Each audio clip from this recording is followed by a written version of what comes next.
Good afternoon, students. Welcome to the next lecture on abstract data type.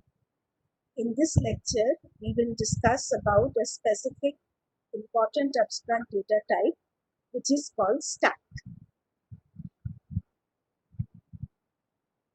So let us first look at what is the abstract data type of a stack.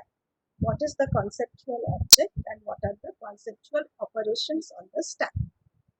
A stack is a finite sequence of elements of the same type. You may say that a list is also a sequence of elements, but a stack is a restricted sequence of elements. What is the restriction? That the insertion and deletion can take place from one end of the stack. So let us think of a stack. Let us look at an example of a stack. So consider that you have some dinner plates which you are stacking. So this is first plate. Now this is a table, and on the table you have put the first plate. Then you put the second plate on the top of the first plate. Then the third plate. Then the fourth plate. So the plates go on top of the other plates. Now if you wish to remove the plates, you will first remove the top plate, then the topmost plate, and so on. So you have a sequence of elements 1, 2, 3, 4, and the new element will come to the top of the stack. And when you remove an element, you can only remove the element at the top of the stack. So the insertion and deletion must take place in the same end of the stack. Now, what are the standard operations on stack? First, there's the create operation. The create is a constructed function which creates a new stack. In this case, an empty stack. Create will create a new stack object which is empty. Push is an operation to insert an element to the stack, and as I discussed, the insertion will be at the top of the stack.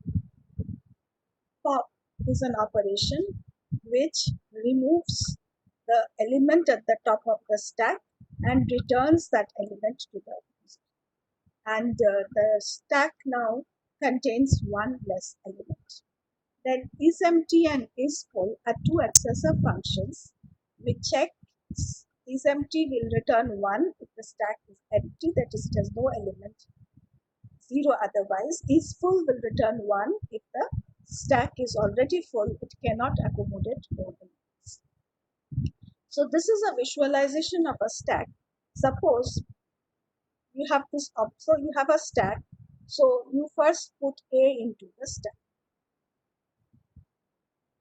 So now the top will point to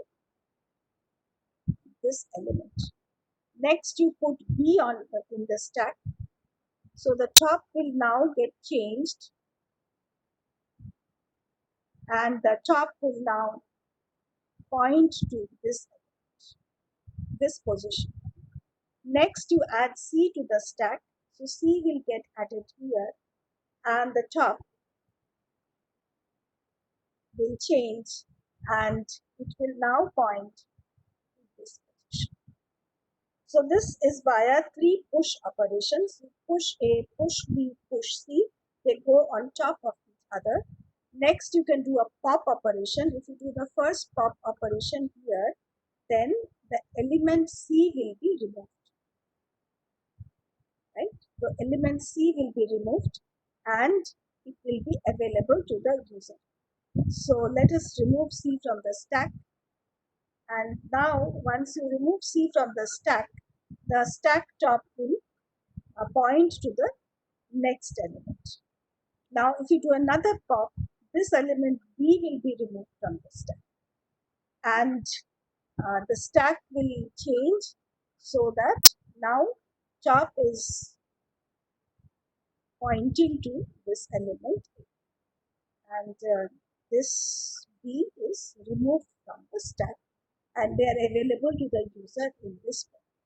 So you see that the last object which goes into the stack is the first object which is pushed, which is popped out.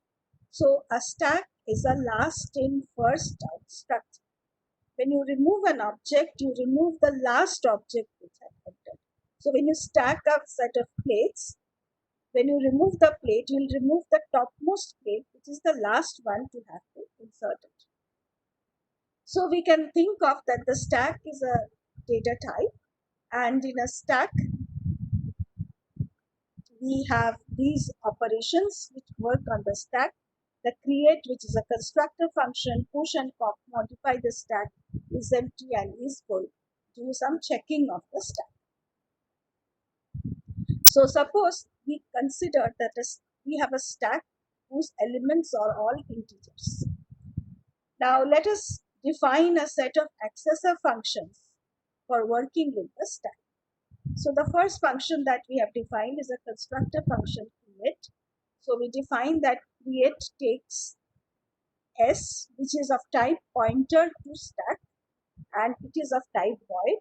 So this new stack whose pointer we are sending, it will be created and it will be available as stack to the calling function.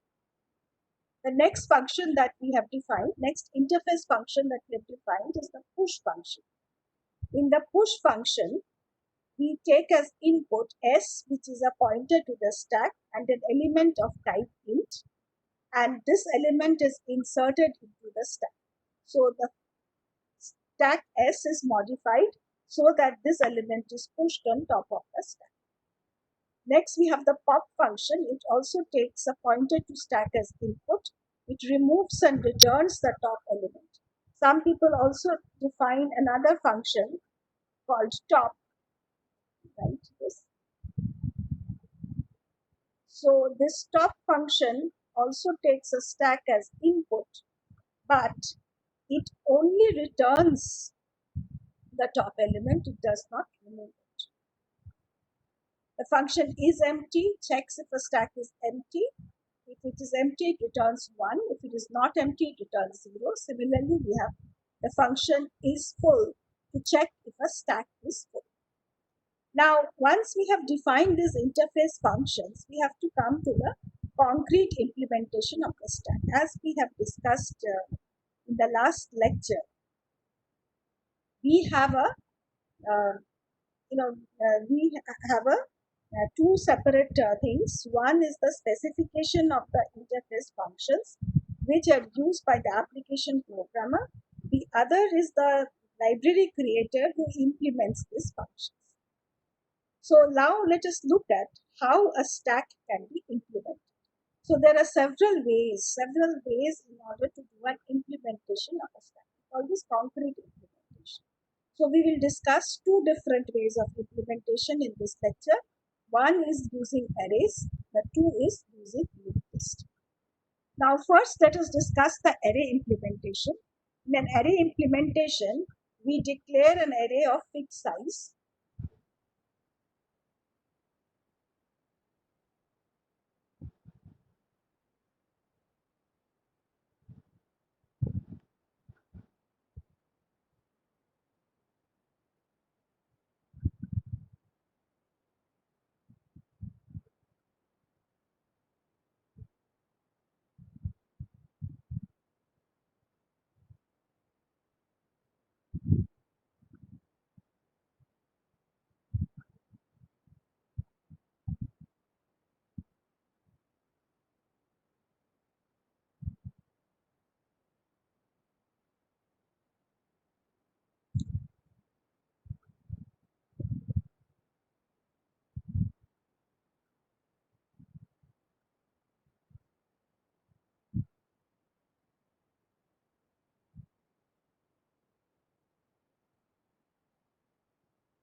So there are various ways in which we can implement a stack. first we will discuss an implementation using an array, then we will discuss an implementation using a linked list. So first let us discuss the array implementation. So we can, as we know that when we work with an array, we have to declare the array, and while declaring we have to specify the size of it. So if you are implementing a stack using an array, we must specify beforehand what is the size of the array, which limits or restricts the size of the stack. Now, we must, as we said, that a stack is a LIFO structure, last in, first out structure. Therefore, both insertion and deletion have to take place from one end of the array. So we can insert in the beginning and delete from the beginning, or we can insert at the end of the array or delete from the end of the array. Now, if we want to insert, suppose we have an array, just a minute. Suppose we have an array, and this array, these are the elements in the array. This is at location index 0, index 1, index 2, index 3, index 4. Suppose these are the elements that we have. Now, if we want to insert in the beginning of the array, if we want to insert here, then these elements have to be shifted so as to make place for the new element. And if we want to remove from this end, the rest of the elements have to be shifted left. If you want to insert, these elements have to be shifted right. If you want to delete, they have to be shifted left. So for each operation, we require a movement of the rest of the elements. So inserting and deleting from the beginning of the array is not a good idea. So we can decide to insert from the end of the array and also remove from the end of the array. Now, what it means is that if you want to insert the next item, it will go in position 5. And if you want to delete it, this element will be deleted. Now, how can these operations be performed? In order to perform these operations, we must keep a point. We must store the current index of the last element of the stack. So, if we want to insert an element, we must insert it at the position top plus 1. So we must first increment top, and at the position top we will incorporate the new element. So if you want to remove an element from the stack, we must return the element at the position top, and top will be decremented after this return. So this is how we can implement an array using a stack. So this is an illustration of a stack using an array. So this picture shows a stack where this gray zone contains the elements starting from position 0, 1, 2, etc. up to top. There are elements in the stack. The rest of the stack is empty. Now if you want to use the push operation, then so top was earlier pointing here. Now top will be changed to point to the next element. So we increment the value of top, and in this position we incorporate the new element. Next we come to the operation of removal of an element from the stack. Let's look at the pop operation. So what the pop operation will do is that it will store the element at the top of the stack to be returned to the user. Then it will decrement top. So top will now point to the next element. Okay. Now let us look at, so this is the way in which push and pop works. Now let us write the program for defining the stack data type. First, we have to come up with a data type declaration. So we have decided to use this structure. So we have this struct LIFO, which contains two things. As we have discussed, a stack must contain an array. In this array implementation, the array where the stack elements are going to be kept. Secondly, it must keep track of the index of the last position in the array. This is the last element. So we have put this array and this index top together into this structure struct. And we have defined struct info to be of type stack. We have also defined max size to be 100. So the array has size max size and it can accommodate, in this case, at most max size number of elements. So typically this structure we can, when we have a big program, we can write it across several files. And more importantly, when we are working with abstract data type, it is a good idea to keep the specification of the data type in a separate file and the application programmer program in the separate file. So suppose we have this file stack.h in which we keep this macro hash define max size 100. Then this structure stores the stack. It comprises of an array and an index to the top element of the stack. Now let us look at the interface functions that we have defined. Create, push, pop, top, is empty and is full. So we have chosen to define the following prototypes of the interface functions. You can have other prototypes, but once you define the interface functions, then it will mean that the application programmer must call the function according to that prototype, and the concrete implementation must be conformant with this prototype. So we have defined create, which takes the pointer to stack as input and modifies stack so that it contains an empty stack. The function push takes a pointer to a stack and an integer as input. It inserts this integer into the stack. The function pop takes a stack as input, a pointer to a stack as input, and it removes the last element and returns it to the user.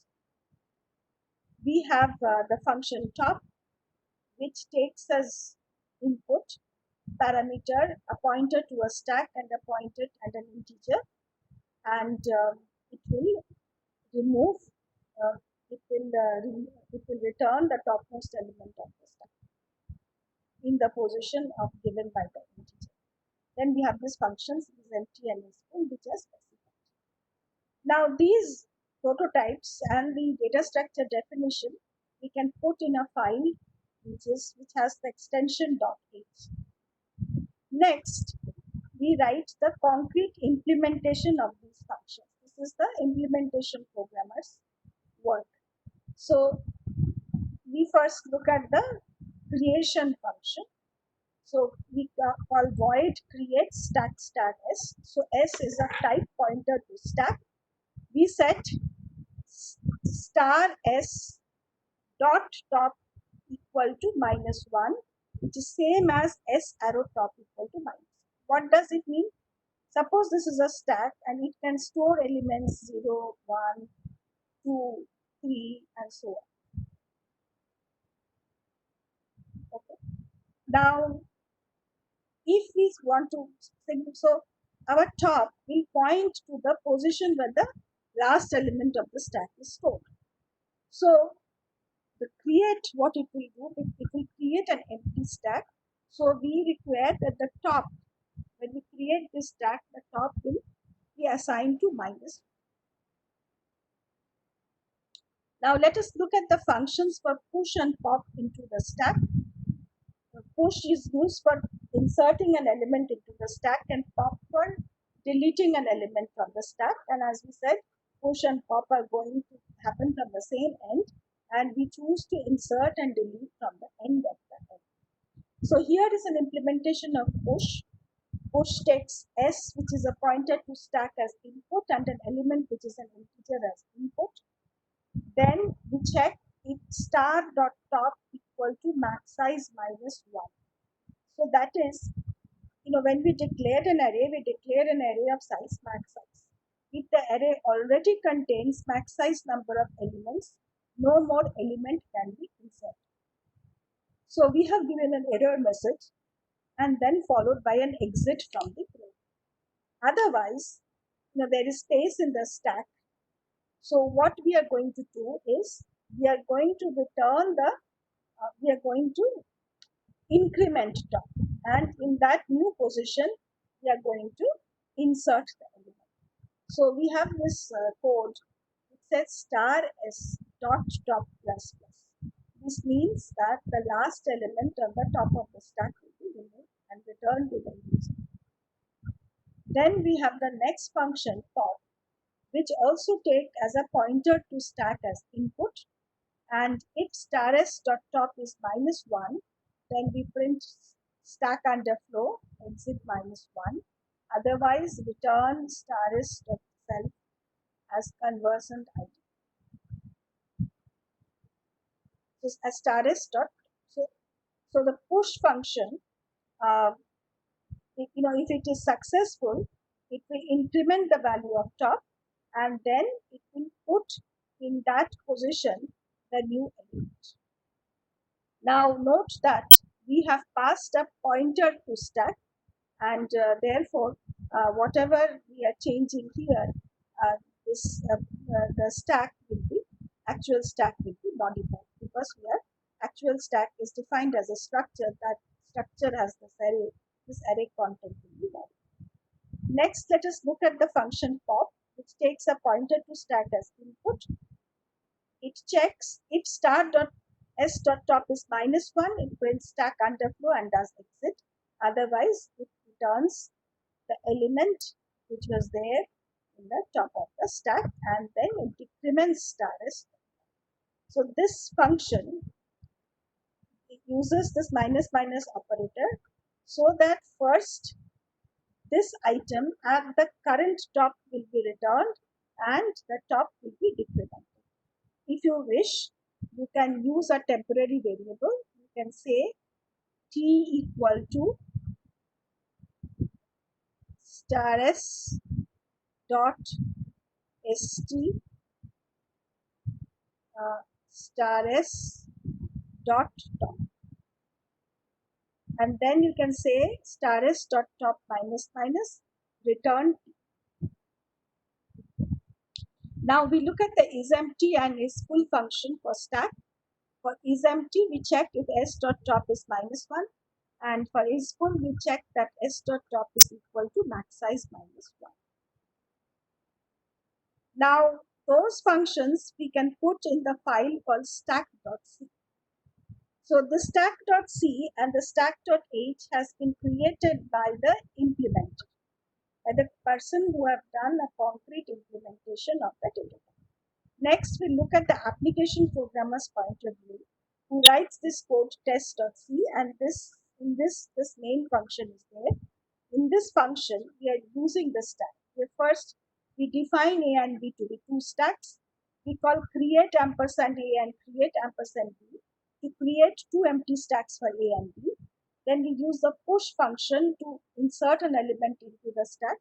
So the stack initially is empty and top is -1. When we do this push, so 30 will go in the stack. Then we push 100 will go in on the stack, and sorry, so 30 goes. So there are two stacks, stack A and stack B. Let me use the eraser. So there are two stacks, A and B. So we have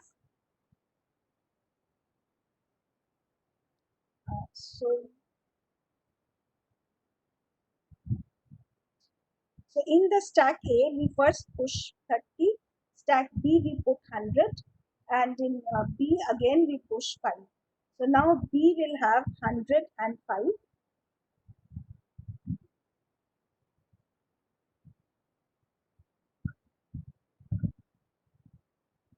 And A will have 30. Now we print. So we now pop an element from A. So A had this element 30. So this element 30 will be removed. Pop an element from B, 5 will be removed. Then we are pushing into the stack A, pop of and B. So what is pop of ampersand B? So this element 5 will be removed from the stack, and 5 will be pushed into the stack of and then we will check that if B is empty, then we will print that B is empty. So this is an application program. It calls the function create push pop is empty in order to work with stack. Now this application programmer just needs to know what is the format of the function call, what are the different data types which has parameters and what are their types, and what is the return value. The application programmer does not have to, the application programmer can just call these functions and does not have to bother of how this function is. Now let us look at a review of the array implementation of the stack. Now, as I have told that, as you know, that when you declare an array, you have to specify the size. Now, there is always a danger that the actual size is not the same as the size that you are going to require. The size that you are going to require may not be known beforehand. So, if you have declared too large an array to keep the stack, it will lead to wastage of space. On the other hand, if the size was too small and your data is larger, there will be capacity will be too small. So, in an array, if you cannot oversee how many elements you will use, you assume a maximum size of the array and you declare an array of that size. And on that, when you use the stack, you have to make sure that the stack, you are within the limits of the stack count. Now, we will discuss another implementation of a stack using linked list. The stack can be kept as a linked list. We can have a pointer variable top which points to the head of the list, and the first element we can consider as the stack top. Before we discuss this, let us discuss how we will use a linked list to implement a stack. Now, as you know, a linked list is a structure where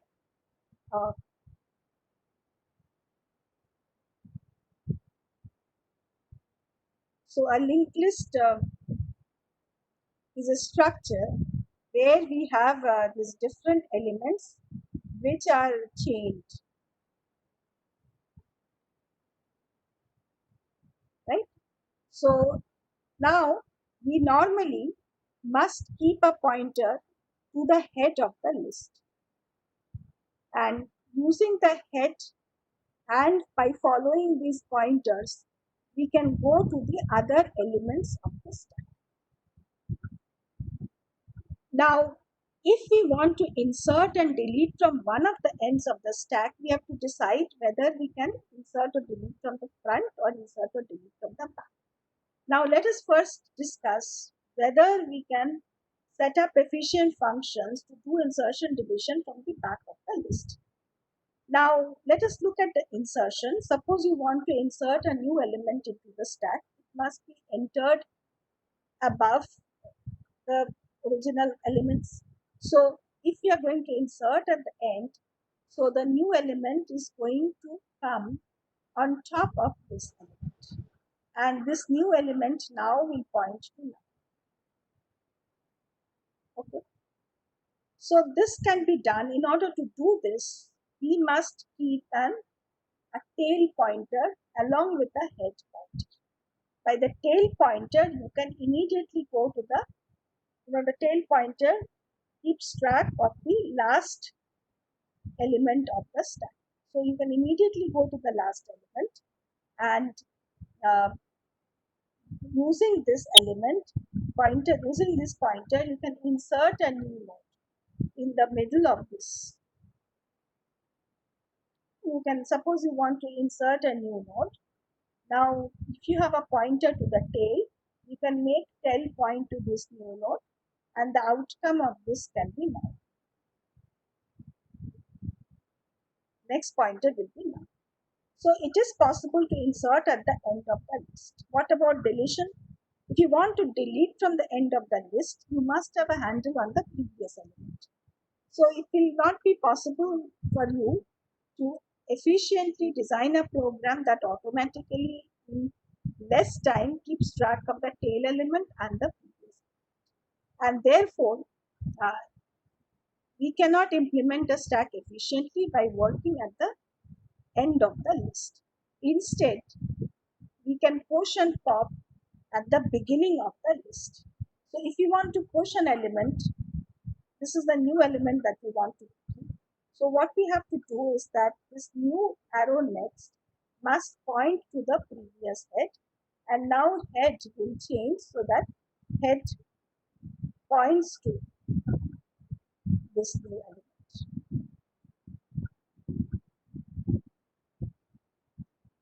Now this is an example linked list structure of a stack. This stack has 5 elements, and this is the head of the stack. We also keep this particular variable called top, which keeps track of the end of the list.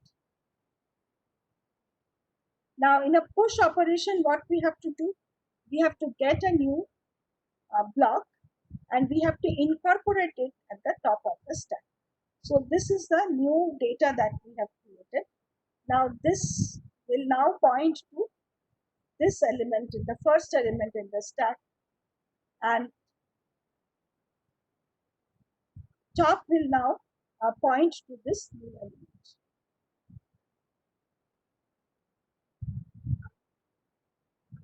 Okay. Now let us consolidate this and look at a full implementation of the stack library function. First, notice that we have given this definition of a struct LIFO, which can be used to create a stack. So here we are using this self-referential function operator struct LIFO star next. So this is a definition of a node of a linked list. And we can also define for our convenience node to be of type struct LIFO and stack to be a pointer to type struct.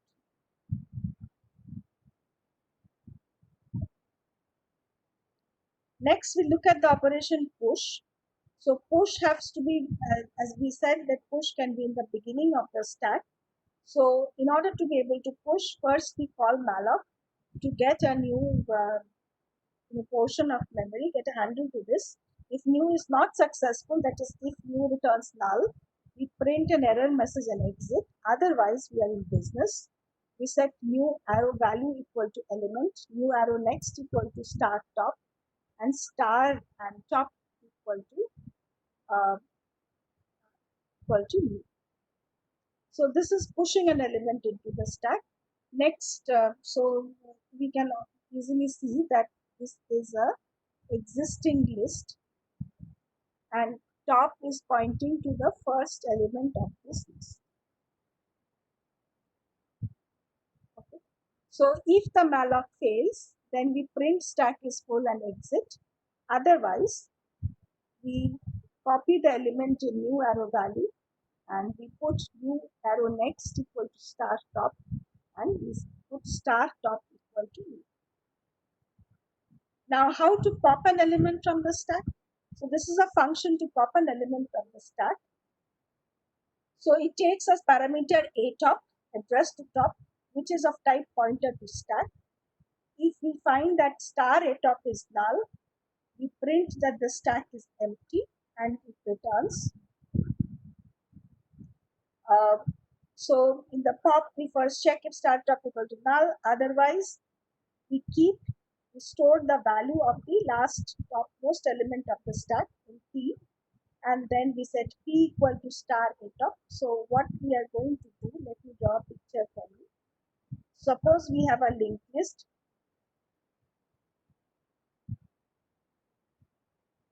Containing these 3 elements, and suppose top is pointing to the first element of this stack.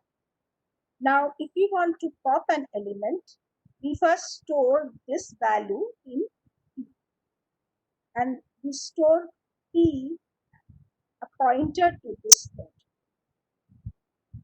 Then we say top equal to top arrow next. So now this will point to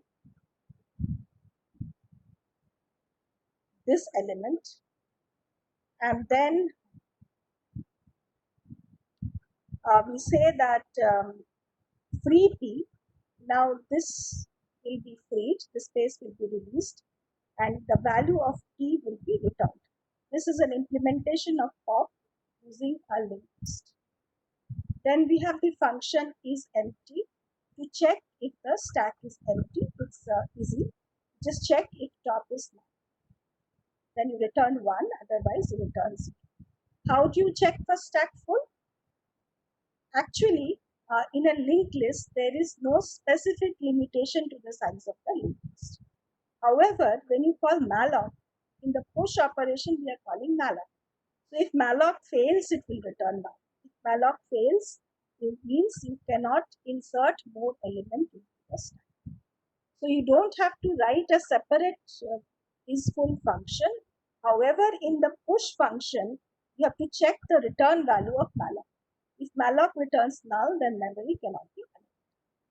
Now let us look at the main function that we can use with the stack implementation. And we have written the main function. If you notice that the main function is very similar or almost the same as the main function that we use with the stack. This is because if we have written the functions, if specified the API of the functions are same, then irrespective of what is the concrete implementation, the application programmer will write the same code. Okay. With this, I stop about the basic implementation of the stack. We will next take up the topic on queues, and then we will discuss about some application on stack. Thank you very much. If you have any questions, please let us know.